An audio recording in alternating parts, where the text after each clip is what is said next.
pertanyaannya bukan hanya sekedar bisakah pemilu ditunda, tetapi harusnya apakah ada alasan objektif, rasional, konstitusional untuk menunda pemilu itu. Setiap pergantian kepemimpinan dan pergantian rezim itu adalah pertarungan antara status quo dan new hope, kan?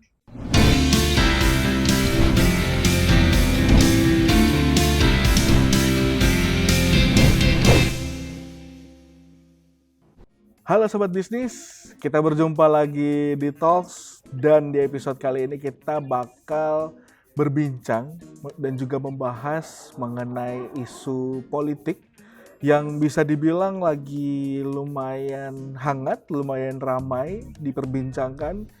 Tapi sebelum kita mulai ngobrol-ngobrolnya, saya Gadang Adrian mau ngingetin Sobat Bisnis dulu untuk subscribe YouTube channelnya Bisniscom dan juga like video-video yang tayang di Bisniscom, karena podcast kali ini juga akan tayang di YouTube channelnya Bisniscom, atau Sobat Bisnis juga bisa like dan juga follow broadcast di platform podcast kesayangan Sobat Bisnis. Nah, langsung aja kita sekarang ngobrol-ngobrol bareng sama salah satu narasumber kita nih. Beliau adalah salah satu orang yang bisa dibilang kalau di dunia politik sendiri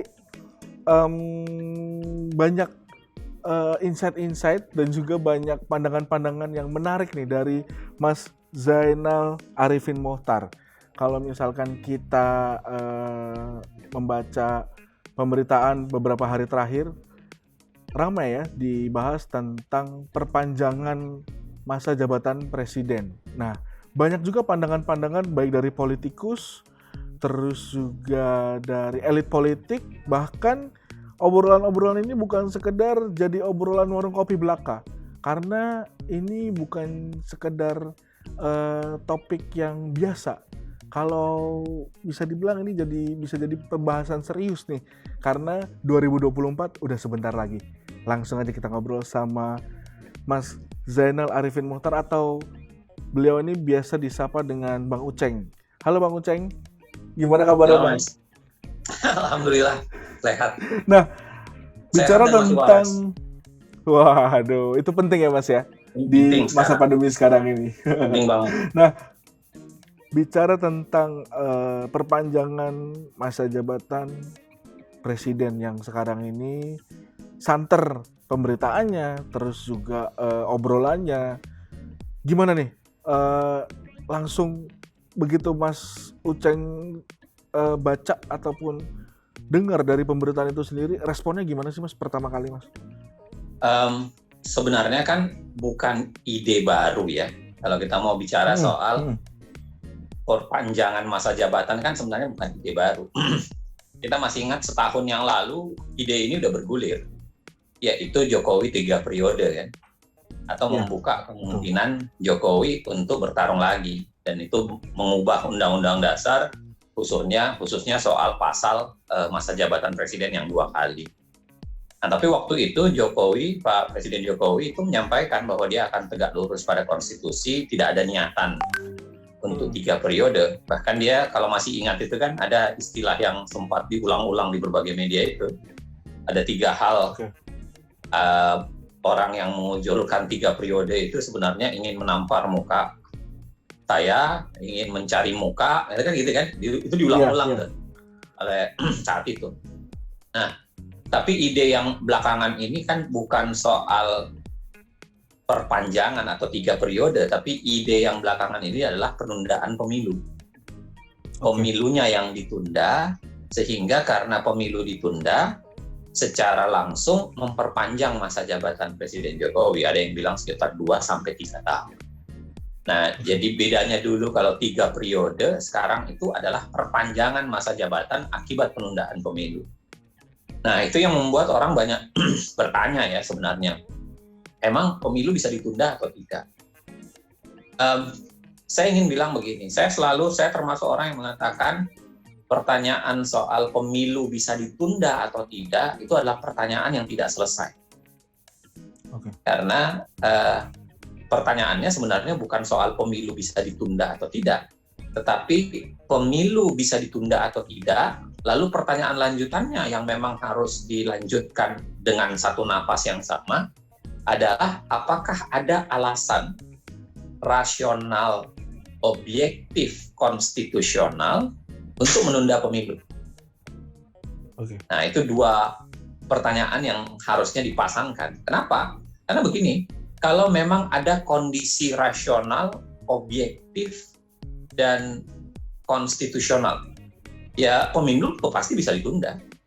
Saya kasih contoh misalnya secara sederhana adalah misalnya tiba-tiba nih ya perang dunia ketiga terjadi akibat Rusia dengan Ukraina misalnya.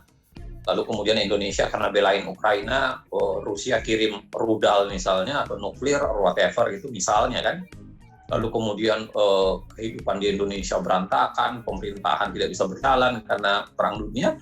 Ya itu kan namanya kondisi objektif rasional untuk menunda pemilu kan.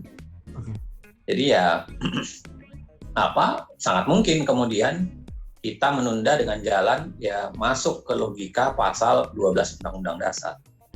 Yaitu ada keadaan bahaya karenanya ada penundaan-penundaan terhadap pemilu. Nah, tapi kalau ini berarti pertanyaannya bukan hanya sekedar bisakah pemilu ditunda, tetapi harusnya apakah ada alasan objektif, rasional, konstitusional untuk menunda pemilu itu.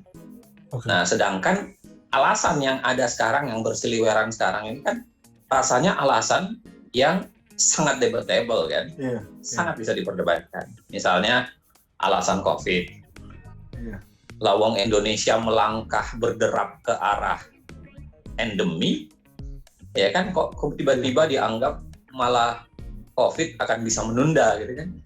Per hari ini kan Indonesia ngerasa sudah endemi banget ya. Sudah endemi, iya, betul. Lalu kemudian antigen sudah tidak diperlukan lagi untuk pesawat misalnya mendarat di Bali sudah tanpa karantina misalnya. Iya. Ya, tadi bahkan mendarat di Yogyakarta misalnya tadi sudah tidak ada kewajiban peduli lindungi dan lain-lain sebagainya gitu. Jadi ya Indonesia berlangkah berderap ke arah endemi, tiba-tiba khusus untuk politiknya seakan-akan sangat pandemi, kan? Itu kan lucu. Iya kan lucu gitu. Ini juga misalnya kayak waktu COVID lagi tinggi-tingginya, kita kan memaksa tetap melakukan pemilu kada kan, pilkada serentak. Iya, betul. Saya termasuk yang bilang pilkada serentak itu pemilu lokal tapi rasa nasional kan. Iya, betul. Karena terjadi di 200, lebih dari separuh jumlah provinsi, kabupaten dan kota di Indonesia. Jadi apa alasan gitu? Dulu ketika pandemi tinggi, kita malah melakukan pemilu kada. Kenapa sekarang malah kita semakin menuju ke endemi, malah ada ide untuk menunda pemilu gitu kan? Jadi tidak make sense gitu. Jadi memeriksa. Misalnya termasuk kalau ekonomi, teman-teman bisnis Indonesia kan pasti paham betul ya soal ekonomi gitu. Indonesia kan dipuji oleh banyak negara karena mengalami percepatan perbaikan ekonomi yang cukup lumayan kan. Bahkan pertumbuhannya sudah tidak minus, sudah plus sekarang. Sudah plus. Kok tiba-tiba ngaku nggak punya uang untuk bikin pemilu kan nggak mungkin kan rasanya gitu. Jadi logika-logika begituan itu harusnya diperiksa objektif, rasional dan konstitusional. Nah, itu yang saya mau bilang artinya apa? Jangan-jangan alasan yang ada sekarang itu alasan yang dibuat-buat. Bukan alasan objektif, rasional, konstitusional yang saya maksudkan itu tadi. Alasannya dibuat-buat saja. Ya. Jadi, kalau alasannya dibuat-buat, dikarang-karang seakan-akan ada kondisi sehingga menunda pemilu, ya saya termasuk yang mengatakan bahwa itu adalah kejahatan konstitusional tuh, ya, mau memperpanjang masa jabatan dengan cara mengada-ada, ya. Menunda pemilu, padahal pemilu itu harus dilakukan, ya, karena Undang-Undang Dasar menyebutkan dalam 5 tahun harus sekali. Nah, yang kedua, konstitusi itu saya yakini bukan hanya sekedar soal norma, bukan hanya sekedar soalan pasal. ada namanya etika, ada namanya values, ya nilai-nilai, ada yang namanya apa ya, moralitas, konstitusi. Nah, itu yang disebut dengan konstitusionalisme. Ya. Dan konstitusionalisme itu salah satu esensi dasar dari konstitusionalisme itu adalah pembatasan kekuasaan. Pembatasan kekuasaan itu bisa dalam dua tema. Pembatasan kekuasaan harus dibatasi supaya dia tidak bisa menindas warganya. Tapi pada saat yang sama, pembatasan juga terjadi pada sisi timing. Jadi waktunya dibatasi supaya jabatan itu tidak terlalu panjang dipegang. Apalagi kalau kita menggunakan sistem presidensil ya, karena dia fixed term, berbeda dengan sistem parlementer yang memang tidak mempunyai jeda waktu yang lebih, jangka waktu yang lebih fix gitu. Ya, jadi saya menganggap bahwa sampai sekarang ide penundaan pemilu ini lebih dari sekedar gimmick politik, ya, intrik politik sebenarnya untuk memperpanjang masa jabatan pejabat-pejabat publik di kita. Karena kalau presiden diperpanjang, otomatis pasti DPR-nya diperpanjang kan. Karena pemilunya kan serentak kan. Itu dia. DPR-nya pasti diperpanjang, DPD-nya pasti diperpanjang. Dan kalau pilkada pemilu serentak, berarti pilkada serentaknya juga kemungkinan akan digeser juga kan. Kepala daerahnya juga diperpanjang gitu. Diperpanjang. Dan skenarionya kayak apa ya? Kayak everybody happy gitu. Jadi kayak semua orang merasa senang gitu diperpanjang, dan saya menganggap bahwa itu adalah kejahatan konstitusional sebenarnya kalau mau merancang proses yang seperti itu. Itu kira-kira. Oke. Masuk ke pembahasan tadi, Bang Uceng bilang kalau sebenarnya ini bukan hal baru ya, karena di 2019 juga ada di saat itu, tapi bukan perpanjangan masa jabatan, tapi Jokowi 3 periode. Tapi kan sekarang skemanya aja diganti. Sebenarnya intinya sebenarnya sama ya, keinginannya kurang lebih sama.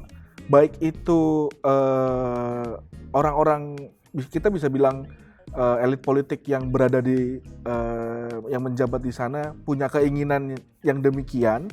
Terus juga situasinya sebenarnya bisa kita perdebatkan tadi. Nah, apakah ini bisa dikatakan sebagai sesuatu yang emang udah direncanakan nih Bang nih? Karena kan sebenarnya udah sekian tahun berjalan isu itu, kemudian hilang dan tiba-tiba muncul lagi. Nanti bisa jadi mendekati 2024 muncul lagi isunya lagi dengan gimmick yang berbeda lagi. Itu apakah bisa dibilang emang udah direncanakan atau gimana sih Bang? Sebenarnya gini ya. Salah satu bahayanya sistem presidensil itu adalah godaan ke arah otoriternya memang sangat tinggi. Okay. Godaan ke arah otoritarian. Karena presiden itu kan raja sebenarnya kan. Betul. Seperti sistem monarki, raja sebenarnya. Siapa yang bilang itu ya penemu sistem presidensil sendiri atau orang yang menggodok sistem presidensil itu. Hamilton kan yang mengatakannya. Bahwa ya presiden itu kayak raja. Nah, kalau pertanyaannya, apakah ini gejala perpanjangan ini hanya khas Indonesia? Enggak juga sebenarnya. Di negara-negara lain selalu dengan pola yang sama. Khususnya apa? Khususnya ketika presiden itu mengalami popularitas yang cukup tinggi. Godaan dia ke arah 3 periode itu atau perpanjangan masa jabatan tinggi sekali. Bukan cuma Indonesia, dalam berbagai kasus, misalnya kayak di Amerika, sama. Ronald Reagan itu kan terkenal banget kan. Ronald Reagan ganteng kan, bintang film cowboy, ya, sangat terkenal di Amerika, 2 periode, dia sangat populer, dia memenangkan pemilu dengan popular vote dan electoral college yang sangat tinggi. Dia kan sempat tergoda kan, dianggap mau digadang-gadang menjadi 3 periode, walaupun kemudian gagal. Nah, sedangkan apakah ada negara yang merasa sangat populer dan berhasil? Banyak, Venezuela misalnya. Hugo Chavez. Hugo Chavez itu kan akhirnya memperpanjang masa jabatannya, bahkan menghilangkan pembatasan masa jabatan presiden. Ya. Hal yang sama kurang lebih terjadi di sosok-sosok yang merasa diri populer itu. Godaannya menuju tiba-tiba mau memperpanjang terjadi. Erdogan di Turki, lalu kemudian Putin di Rusia, polanya hampir mirip saja. Nah, dan memang kebetulan ya, contoh negara-negara yang melakukan perpanjangan itu dan berhasil melakukan perpanjangan, itu adalah negara-negara yang memang tidak demokratis. Negara-negara yang ya bukan contoh yang baik untuk yang sesuatu yang kita sebut dengan demokrasi. Karena banyak terjadi di negara-negara Afrika, Sub-Sahara, maupun negara-negara yang jauh dari kesan demokratis. Nah, itu yang saya mau bilang bahwa ya satu tentu saja ide ini ide tidak demokratis, ide yang melawan konstitusionalisme, tetapi tidak khas Indonesia, terjadi di banyak negara juga. Makanya kenapa kalau Anda tanya tadi idenya apakah dirancang atau tidak, saya tidak tahu dirancang atau tidak, ya. Tapi mari kita periksa faktanya. Misalnya laporan CNN dan Tempo misalnya ya, yang saya sempat baca ya, yang mengatakan bahwa ada perintah langsung dari salah satu menteri senior, ya, Menteri Menko, ya, yang kemudian memaksakan ke partai tertentu. Lalu kemudian ada yang mengatakan bahwa pihak-pihak tertentu langsung turun, ya. Bahkan ada pihak istana di situ. Kalau sudah pihak istana terlibat kan kita nggak yakin apakah itu inisiatif pribadi atau kemudian atas perintah Pak Jokowi kan rasanya istana bergerak kan sulit untuk mengatakan bahwa itu inisiatif pribadi. Nah, jadi apakah dirancang atau tidak? Bisa ya, bisa tidak. Tapi kalau lihat itu, kemungkinannya tidak mungkin ada asap kalau tidak ada api kan. Ya. Rasanya mustahil.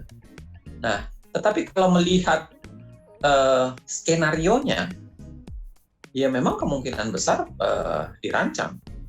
Bahkan sebenarnya beberapa partai, walaupun sekarang orang sudah bergeser ke arah penundaan pemilu, tapi kan masih ada partai yang bicara soal perpanjangan masa jabatan sampai 3 periode. Ya. Misalnya PSI. Ya. PSI masih berbicara hal yang sama. Dia mengatakan bahwa ya dia maunya SBY 3 periode. Menurut saya termasuk yang kecewa ya. Saya pemilih PSI dulu. Saya harus akui ya, saya termasuk pemilih PSI ketika pemilu yang lalu. Dan saya kecewa melihat partai anak muda lalu tiba-tiba bergaya gerontokrasi gitu, bergaya sangat orang tua gitu, yang tidak mau melihat sebuah perubahan gitu. Sebenarnya begini, ide mengkultuskan Jokowi untuk diperpanjang baik 3 periode maupun perpanjangan penundaan pemilu, menurut saya lahir itu harusnya yang paling tertampar adalah partai politik.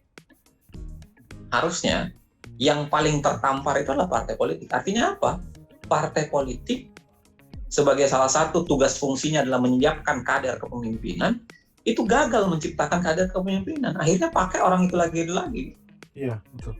Saya sih mengatakan sebenarnya ketika PSI bicara 3 periode, pada saat yang sama dia menampar diri sendiri. Artinya dia mengatakan Giring tidak pantas untuk dia juga. Betul, setuju. Orang yang dia gadang-gadang menjadi capres gitu, yang sempat digadang tidak pantas sama sekali. Sehingga dia hanya maunya Pak Jokowi lagi. Atau misalnya Muhaimin mengatakan perpanjangan, ya sama dengan mengatakan bahwa dia tidak pantas untuk menjadi presiden, mending ke Pak Jokowi aja. Begitu juga Erlangga. Ya. Nah, apa yang saya mau bilang, sebenarnya yang paling tertampar dari ide-ide seperti ini adalah partai politik.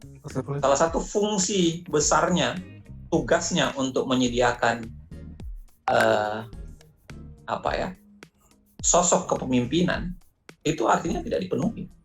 Dia tidak punya kader yang cukup, ya, tidak punya orang yang cukup untuk diajukan pada negara untuk menjadi pemimpin negara. Ya rasanya kita kemudian kehilangan fungsi partai politik. Betul. Harusnya kan yang menyediakan itu adalah mereka. Nah, yang ketiga yang tidak kalah pentingnya menurut saya dari konsepsi ini, saya tidak tahu apa yang ada di benak partai politik. Ya, saya nggak tahu, terus terang saya nggak tahu apa yang ada di benak partai politik, kenapa kemudian mengajukan presiden menjadi penundaan pemilu atau perpanjangan masa jabatan. Tetapi kalau kita lihat, kalau memang benar ada semacam pemaksaan kepada partai untuk mengajukan itu, ya menurut saya ini malah skandal betul. Skandal betul ya, kalau kemudian partai-partai itu dipaksa, didorong untuk mengucapkan sesuatu yang jauh dari nilai konstitusionalisme dan sangat berpotensi melanggar konstitusi itu sendiri. Gitu. Oke. Tadi kita udah bicara tentang apa yang sebenarnya melatar belakangi sampai ke gimana prosesnya. Tapi sebenarnya kalau bicara tentang perpanjangan masa jabatan ataupun 3 periode presiden ini, dampaknya yang langsung ke masyarakat itu bakal seperti apa sih Mas? Karena kan tadi Mas bilang bahwa isu ini tuh benar-benar ancaman untuk konstitusi Indonesia juga gitu. Yeah. Kalau gini ya, kalau ke masyarakat, satu bayangan saya yang bisa kita uji adalah apakah rakyat memang menghendaki. Ya, 3 periode itu. Menurut saya menarik laporan LSI. Jadi LSI melakukan survei di bulan Februari 2022, ya, dan 70% menolak ide itu. Mereka mengatakan sebaiknya di 2024 tetap ada pemilu, tetap ada. Ya. LSI Februari 2022, artinya para partai politik ini menyuarakan siapa itu kan kita nggak jelas juga. Iya. Apalagi dalam surveinya Indikator juga tidak kalah menariknya, relatif sama temuannya, walaupun dia menyatakan Presiden Jokowi populer, tapi kan tidak berarti bahwa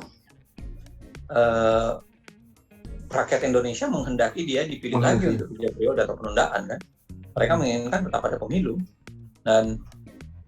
Dan menariknya kalau kita lihat partai-partai yang mendukung, jadi survei itu kan menyasar juga pendukung partai ya. Kader partai itu, orang partai. Ternyata diperiksa partai PKB, PAN, dan Golkar, ternyata mereka semua mendukung tetap ada pemilu di tahun 2024. Pendukungnya lebih dari 70%. Artinya apa yang kita baca? 3 ketua partai ini menyuarakan aspirasinya siapa sebenarnya? Apakah aspirasi partai, ya, aspirasi fungsionaris partai, aspirasi partai secara keseluruhan, ataukah aspirasi pribadi jangan-jangan, ya? Atau aspirasi yang dipaksakan dari atas, ya? Kan kita nggak pernah tahu. Nah, maksud saya adalah itu alat uji pertama yang bisa kita pakai kalau kita mau lihat secara publik dirugikan apa. Yang kedua, yang paling dirugikan adalah hak publik untuk menentukan siapa pemimpinnya. Pemilu itu bukan sekedar rutinitas, tapi ajang penghakiman kan. Pemilu kan begitu logikanya. Jadi jangan pernah bilang bahwa pemilu itu ya rutinitas, bukan. Makanya di beberapa buku teori mengatakan pemilu itu adalah kudeta yang paling konstitusional. Kudeta paling konstitusional. Kenapa? Karena pemilu itu bisa dipakai untuk menjatuhkan partai penguasa dan bisa menjatuhkan penguasa. Iya. Ya. Buku teori menyebutkan itu. Jadi pemilu itu adalah kudeta paling konstitusional. Nah, dengan menghilangkan pemilu, itu sama dengan menghilangkan hak rakyat untuk menilai, ya, dan menghakimi kepemimpinan nasional. Bagi saya sederhana saja, partai-partai bisa berpikir, wah ini partai orang-orang bisa berpikir, wah partai ini nggak serius nih, kita buang aja deh, jangan pilih lagi. Atau kepala negara ini kayaknya nggak serius nih, jangan pilih lagi. Atau siapa yang didukung sama kepala negara ini jangan kita pilih, soalnya orangnya brengsek. Gitu kan.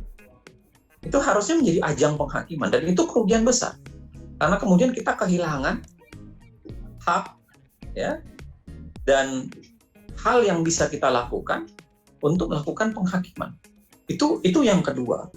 Yang ketiga adalah kerugiannya jelas karena kita melanggar perjanjian luhur yang kita buat dalam konstitusi. Konstitusi itu kan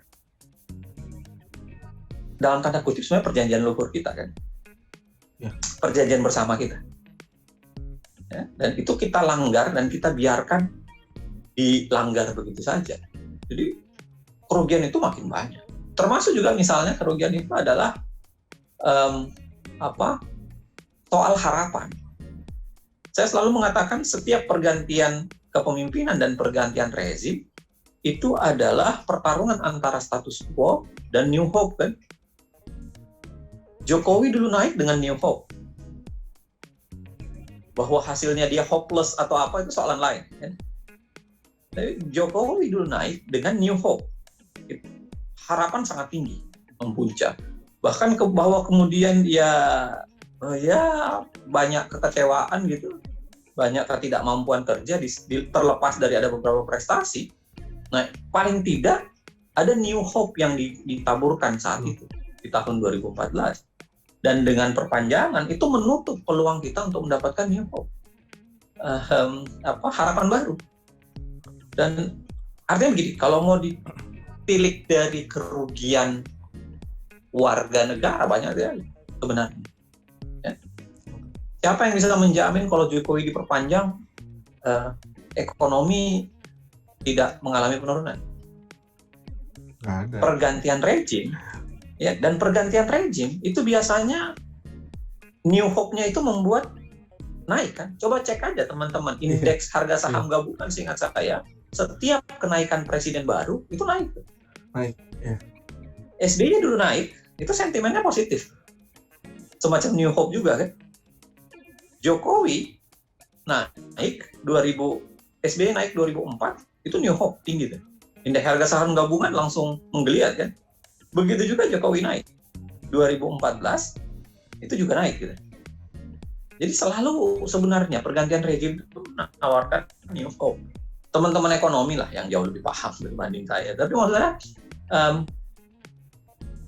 harusnya kita melihat dari sisi itu. Dan dari sisi itu jangan ide-ide perpanjangan penundaan pemilu itu adalah ide-ide yang membunuh yang saya bilang tadi, hak publik, ya. New hope-nya, hak untuk melakukan penghakiman kepada pemerintahan yang nggak serius dan lain sebagainya. Oke, mungkin pertanyaan terakhir nih, Bang. Dari sekian banyak partai pendukung, beberapa bilang setuju ya, tadi ada dari PAN, dari PSI, yang bahkan bisa dibilang salah satu partai yang anak muda banget lah. Ya kita sebagai generasi muda pun mungkin punya harapan juga ya dengan PSI dulu gitu. Tapi ternyata punya narasi yang PSI juga. hampir waktu itu. Punya harapan yang bisa dibilang mirip ya, karena partai anak muda gitu. Dia punya gagasan yang sedemikian rupa gitu. Tapi ternyata sekarang ya arusnya sama gitu. Dan juga ada banyak hal yang bisa dibilang dibuat seolah-olah kayak kemarin beberapa waktu lalu ada dari Tempo juga menulis tentang tukang cendol yang ternyata dia dibayar dan lain sebagainya, dan itu nanti pasti akan berlanjut lagi dengan gimmick-gimmick baru lagi. Nah, kita sebagai warga negara nih Bang nih, harusnya gimana nih Bang menyikapi hal tersebut? Karena kan mungkin banyak di antara kita juga yang akhirnya ya udahlah, kita pasrah aja lah, ngikut aja lah, nggak bisa gampang-apain juga. Satu begini gitu kan? Ya, menurut saya begini, drama ini belum berakhir. Masih ya, satu akan kalau soal PSI, berlanjut. PSI menolak penundaan pemilu. PSI kan memang menolak penundaan pemilu, tetapi PSI mendorong 3 periode.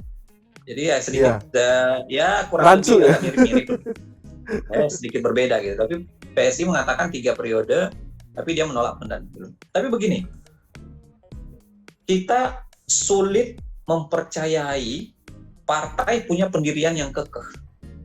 Oke.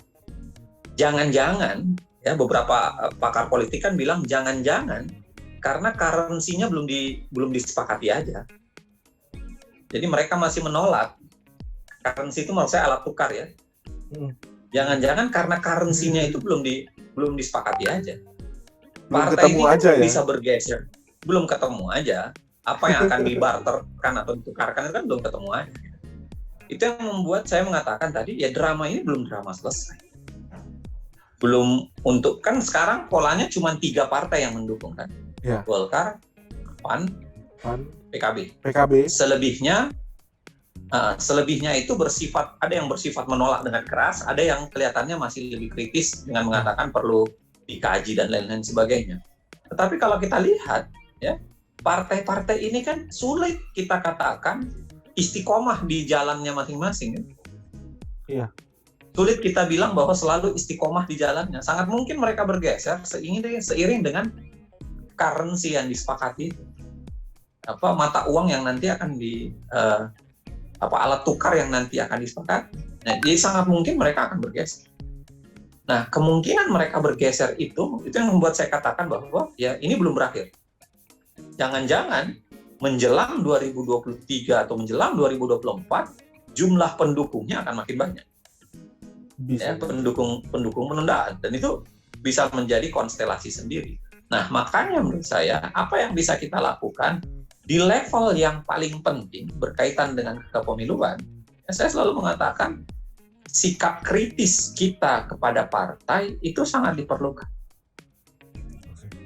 Menurut saya ancam partai, kalau memang kita tidak menghendaki 3 periode, maka ancam partai. Siapapun partai yang mendukung 3 periode tidak akan kita pilih. Itu kan alat yang paling sangat kuat. Seperti yang saya bilang tadi, pemilu itu adalah kudeta paling konstitusional. Jadi ancam melakukan kudeta, ya, dan ancaman kudeta itu kan tidak bisa dipidanakan, ya, karena dia konstitusional, ya, dalam tanda kutip ya kudeta, karena dia konstitusional. Jadi Anda bisa katakan siapapun partai yang mendukung 3 periode tidak akan kami pilih. Nah, itu sedikit banyak pasti akan menyurutkan sikap partai. Tapi yang kedua, saya ingin mengatakan kita harus membangun radar penundaan pemilu ini. Jangan-jangan bukan sekedar ke presiden dan DPR. Karena skenarionya bisa juga dipakai tangan bukan presiden dan DPR. Saya kasih contoh misalnya, kalau tiba-tiba KPU yang menyerah.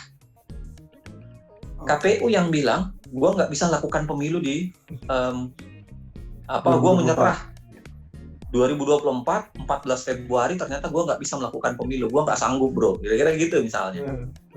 Apa yang akan terjadi kalau itu? Ya itu terjadi penundaan, sangat berpotensi terjadi penundaan. Artinya gonggongan kita atau tagihan demokrasi, tagihan untuk menguatkan konstitusionalisme itu jangan cuma ke presiden dan DPR. Ya, ke lembaga-lembaga yang bekerja untuk kepemiluan termasuk KPU.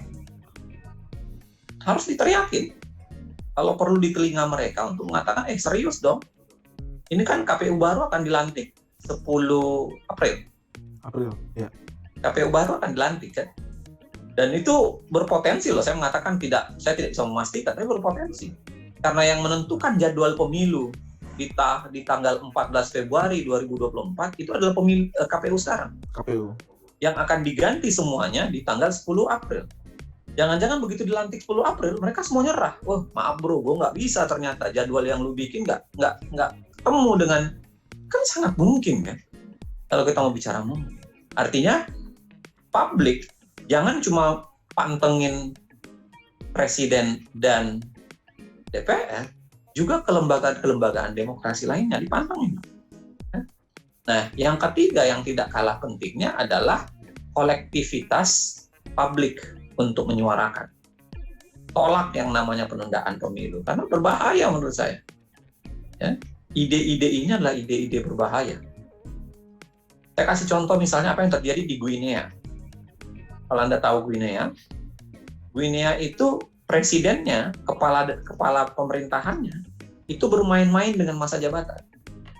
Dia perpanjang dirinya menjadi 3 periode. Dan di ujungnya akhirnya apa? Dia dikudeta oleh militer. Dia populer. Dia merasa sangat populer, lalu kemudian dia perpanjang dirinya menjadi 3 periode, dan akhirnya di ujungnya dia kudeta militer. Nah, skenario-skenario begini harus diingatkan, bukan berarti pasti ya, tapi sangat terbuka kemungkinan kalau kemudian skenarionya itu menjadi skenario buruk. Makanya kolektivitas publik menolak, menyuarakan bersama, membuat petisi, menyampaikan kepada pemangku kepentingan itu menjadi penting untuk dilakukan. Ya, supaya ide ini segera diakhiri, lalu kita beralih maksud saya ke kerja-kerja yang lebih mempersiapkan diri untuk pemerintahan, termasuk pemerintahan selanjutnya, bahkan kemudian untuk kehidupan kenegaraan yang lebih baik. Kira-kira gitulah. Oke. Terima kasih banyak buat Bang Uceng untuk ngobrol-ngobrolnya. Seru banget. Banyak hal-hal baru, terus juga jadi apa ya? Semoga juga sobat bisnis jadi lebih punya pandangan baru nih tentang isu yang sekarang lagi beredar gitu ya, tentang perpanjangan masa jabatan presiden menjadi 3 periode ini, dan semoga sobat bisnis jadi lebih tahu langkah apa nih yang sebaiknya dilakukan. Bukan berarti setuju atau tidak setuju, tapi saya setuju dengan kata-kata Bang Uceng tadi. Lebih pada harapan baru di 2024 nanti. Jadi ya siapa sih yang nggak mau punya harapan baru gitu ya di 2024 nanti ketika pergantian pemerintahan. Mungkin itu ya lebih tepat dan lebih rasional, apalagi itu sesuai dengan konstitusi kita, sesuai dengan undang-undang masa jabatan presiden hanya maksimal 2 periode. Terima kasih banyak untuk Bang Uceng ngobrol-ngobrolnya. Semoga bisa menginspirasi juga untuk sobat bisnis. Sampai jumpa lagi untuk Talks episode berikutnya. Terima kasih.